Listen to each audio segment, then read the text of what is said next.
Aqui se faz, aqui se paga. Eu desfiz vários casamentos, inclusive um dos casamentos que a minha mãe teve, e por nenhum momento eu tive ali um peso na consciência. Porque assim, eu via que o marido da minha mãe, ele era tão bom pra ela, sabe? E eu parei pra pensar, ele não é meu pai, ele é meu padrasto, né? E de repente ele podia também me sustentar, né? Eu não queria estar aí trabalhando pra ganhar um salário mínimo. E eu via que a minha mãe, ela não precisava trabalhar, sabe? Ele sustentava ela porque o salário dele era um valor muito alto. E ele ainda bancava a gente, os filhos dela dentro de casa, né? Nunca reclamou de nada, tudo pra ele tava bom, né?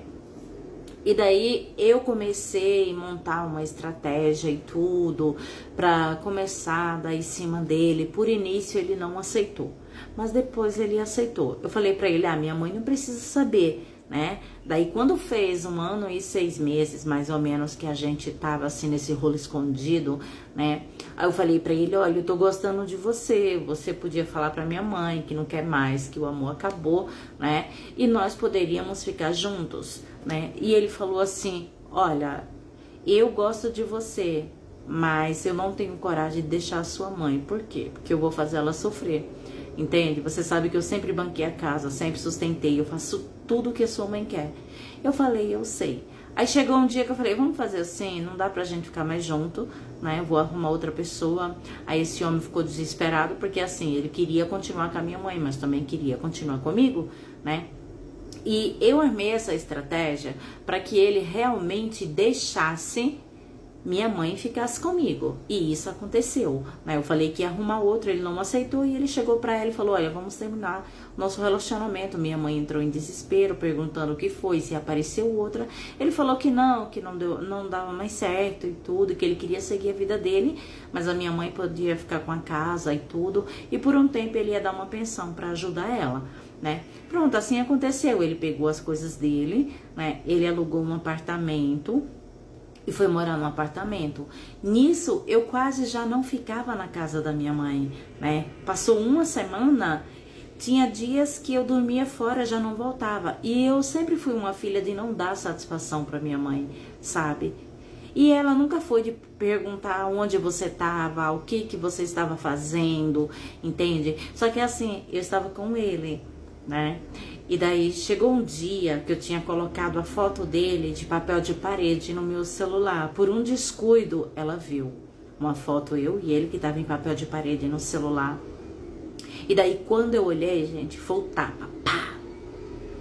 Você é muito sem vergonha. Menina, ela só não disse que eu era santa. Tá, tudo bem, por um lado ela tava certa. Ou talvez ela tivesse certa 100%, né? Só que eu mesmo queria ser sustentada. Eu queria ter a vida que a minha mãe estava tendo, porque ele dava de tudo para ela. E eu sabia que se eu fosse procurar lá fora, eu não iria encontrar uma pessoa que me sustentasse dessa maneira, né? E daí, o que acontece? Depois que ela fez isso, eu peguei as minhas roupas, fui embora e fui morar com ele. Não discuti com ela porque eu sabia que eu estava errada. E daí fui morar com ele, ela teve certeza que eu estava com ele. 2 anos se passaram. Apareceu um problema de saúde em mim, né? E daí a minha barriga começou a crescer, parecia uma gravidez, mas não era realmente, eu estava doente, né? Eu ia precisar fazer uma cirurgia. E daí ele falou assim, olha, eu não vou poder cuidar de você hoje, mas você pode pagar alguém, né, pra cuidar de mim. Ele falou, olha, eu vou ter que fazer uma viagem, e no momento eu não tô com muitas condições financeiras, veio a falecer alguém da minha família e eu tenho que ajudar, porque ele tinha uma família antes dele morar com a minha mãe, né, também. E daí ele foi lá montar a família dele e me deixou pra trás. Só que eu não sabia que naquele momento que ele estava indo embora, ele estava me abandonando, entende? Passou 1 mês, passou 2 meses, passou 3 meses e nada desse homem entrar em contato comigo. Daí eu fui, me internei no hospital, dependi de uma colega que me levou e eu fiquei lá. Daí eu dei o número da minha mãe para ligarem para minha mãe, olha, sua filha tá aqui internada e ela precisa de alguém para se responsabilizar por ela e tudo. Aí a minha mãe falou, gente, essa parte foi a parte que mais doeu. A minha mãe falou assim, como que é o nome dela? Ele falou, o nome dela é Elisângela. Ela falou assim, eu não conheço essa pessoa. Ela não é minha filha. Gente, isso doeu. Eu caí no planto, sabe? Sabe quando a pessoa plantou e naquele momento ela tá colhendo da pior forma, de uma maneira que ela nunca esperou? Ela falou, eu não conheço. Ah, mas no documento dela tem o nome da senhora. Eu não conheço. E desligou o telefone. Nisso eu comecei a chorar. Aí ela falou que não te conhece. Eu digo, eu sei, porque eu tomei o marido dela. E hoje eu estou pagando um preço muito alto. Aqui deixo o meu relato para muita gente saberem que tudo que plantamos nessa terra, não importa quanto tempo se passe, iremos pagar o preço nessa terra. Ah, não, mas quando eu for lá pro outro lado da vida, lá eu vou pagar o preço. Não.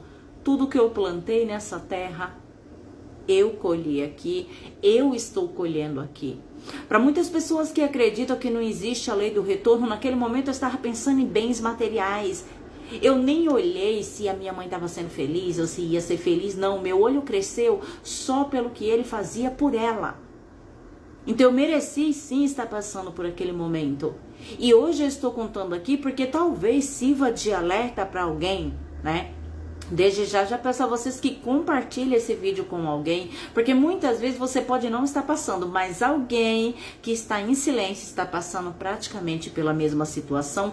Pode não estar passando com uma filha, mas está passando com uma mulher que o marido arrumou fora, entre outras coisas. A realidade é bem essa, existe a lei do retorno, sim ou não? O que vocês acham?